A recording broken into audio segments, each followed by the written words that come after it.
The shocking thing about Jesus Christ is this man, he claims to forgive sins, okay? And any sins. Nobody does that unless you are God, right? This is really so preposterous to be comical. That's Jesus. C.S. Lewis wrote this. The idea that he can forgive sin committed to anyone is out of the world. You know, somebody can commit sin against another person, but that sin is really committed against him, Jesus. He can forgive you of the sin you committed to against another person. That's Jesus. Jesus told people that their sins were forgiven and never wanted to consult all the people whom Satan had injured. He unhesitantly behaved as if he was the party chiefly concerned, the person chiefly offended in all offenses. Did you hear that? C.S. Lewis is a brilliant writer and a thinker, philosopher too.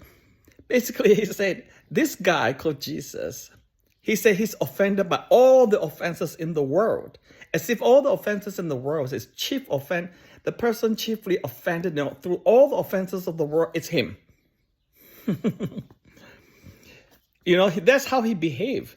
This makes sense only if you were really God, if you were really the God whose laws were broken and whose love is wounded in every sin.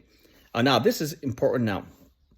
What Jesus said is only true, which means he is God, if the case that when laws, the Torah, the laws of God were broken, okay, these laws were broken, and it was broken against him, and it's wounded against him.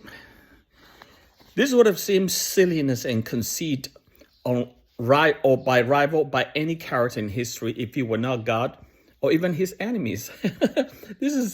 People say this is silly and this is conceited.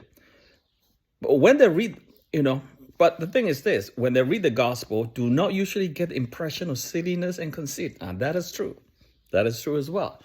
People don't get the impression that this is conceited or being silly. When you read the gospel, do you feel that way? No.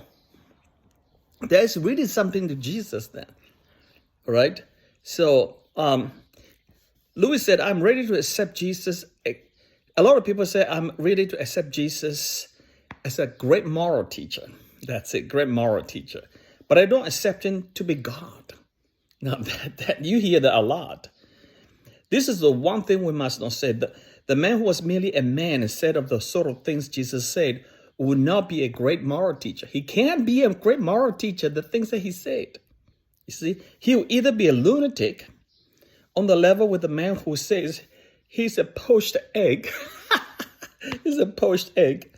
Or else he will be the devil of hell. Devil of hell. This is seriously correct. You must make a choice. Either this man was and is the Son of God, or else a madman or something else. That's right.